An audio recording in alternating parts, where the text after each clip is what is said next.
सिखाऊंगी नदी के बारे में, नदी और पहाड़ के बारे में, और उसमें से आपको सीख भी मिलेगी।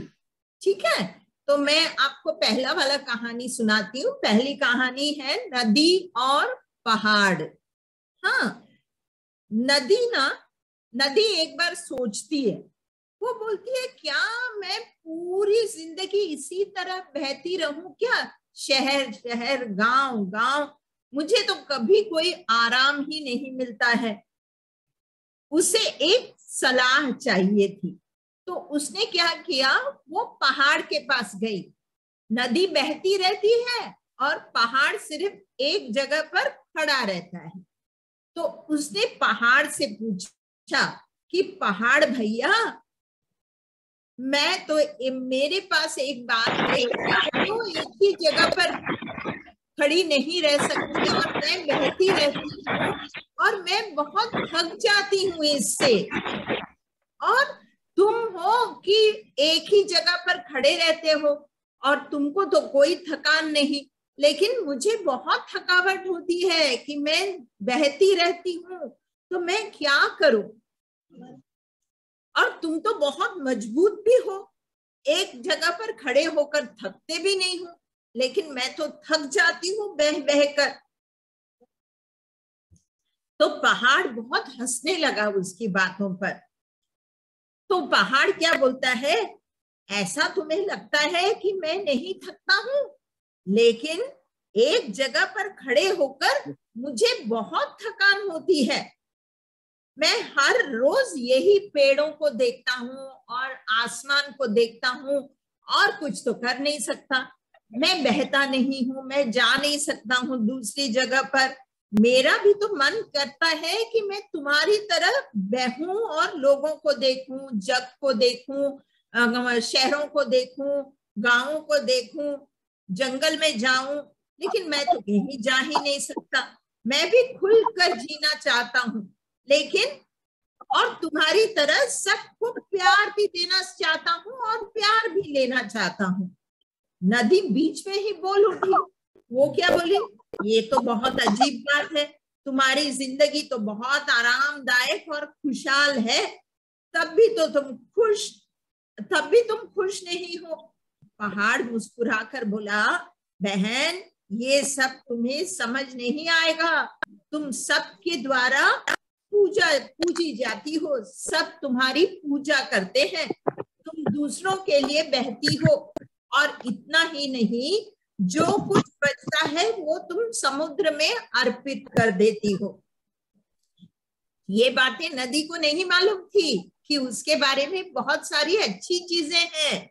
तो ये बातें सुनकर नदी बहुत खुश हो गई और वो पूरे जोश के साथ पहाड़ से कहती है, तुम बिल्कुल सही कह रहे हो पहाड़ भाई। मेरी जिंदगी का सबसे महत्वपूर्ण उद्देश्य यही है कि मैं दूसरों को जीवन देती हूँ। मुझे ये बात समझाने के लिए बहुत बहुत धन्यवाद। ओके, और खुशी खुशी तेजी से चल चल चल आवाज करती हुई बहने लगती है। हाँ, तो ये थी नदी और पहाड़ की कहानी। अभी आपको मैं और एक कहानी सुनाती हूँ। विनम्रता में कितनी ताकत है, समुद्र और नदी की कहानी। पहली कहानी आपने सुनी पहाड़ और नदी की, और नदी और समुद्र आप सुनोगे समुद्र और नदी की कहानी। हाँ, एक बार की बात है, एक नदी को अपने पानी के प्रचंड प्रवाह से बहुत घमंड होने लगा था।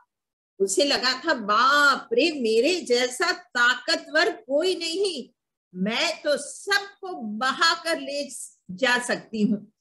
नदी को लगा, मुझ में इतनी ताकत है कि मैं पत्थर, मकान, पेड़, पशु, मानव आदि सभी को बहा कर लेकर जा सकती हूँ। नदी ने बड़े ही गर्वीले और अहंकार पूर्ण शब्दों में समुद्र से कहा, बताओ, मैं तुम्हारे लिए क्या बहा कर लाऊं? जो भी तुम चाहो, मकान, वृक्ष, पेड़, पत्थर, पशु, मानव आदि जो भी तुम चाहो मैं उसे जड़ से उखाड़ कर ला सकती हूँ। समुद्र समझ गया कि नदी में तो बहुत अहंकार हो गया है उसकी तेजी के कारण। उसने नदी से कहा, यदि तुम मेरे लिए एक कुछ चीज लाना चाहती हो तो थोड़ी सी एक नरम घास को उखाड़ कर लेकर आना। नरम घास, और कुछ नहीं चाहिए। समुद्र की ये बात सुनकर नदी बोली, बस इतनी सी बात है, अब भी आपकी सेवा में हाजिर करती हूँ। नदी ने अपने जल का पूरा वेग घास पर लगाया, पर इतना जोर लगाया घास पर घास उखड़ी ही नहीं जमीन से। नदी ने एक बार, दो बार, तीन बार, अनेक बार उसने जोर लगाया, घास को निकालने की कोशिश की, सभी प्रयत्न किए, पर बार बार प्रयत्न करने पर भी कोई सफलता नहीं मिली। आखिर हार कर समुद्र के पास पहुंची और बोली, मैं मकान, वृक्ष, जीव जंतु को बहाकर ला सकती हूँ, पर नरम घास को उखाड़ कर नहीं ला सकती। जब भी मैंने घास को उखाड़ने के लिए पूरा वेग लगाकर उसे उखाड़ने का प्रयत्न किया, वो नीचे की ओर झुक जाती है और खाली हाथ उसके ऊपर से गुजर जाती है, तो मैं कर ही नहीं सकती हूँ। घास इतनी नरम है कि वह ऐसे झुक जाती है और मैं नहीं निकाल सकती उसको। समुद्र ने पानी की पूरी, नदी की पूरी बात सुनी और कुछ देर तक विचार किया, फिर मुस्कुराते हुए बोला, जो पत्थर या वृक्ष जैसे कठोर होते हैं वे आसानी से उखाड़े जाते हैं, किंतु घास जैसी विनम्र चीज को न उखाड़ नहीं सकते हैं। तो विनम्र रहना सीखो, उसे कोई प्रचंड वेग भी नहीं उखाड़ पाता।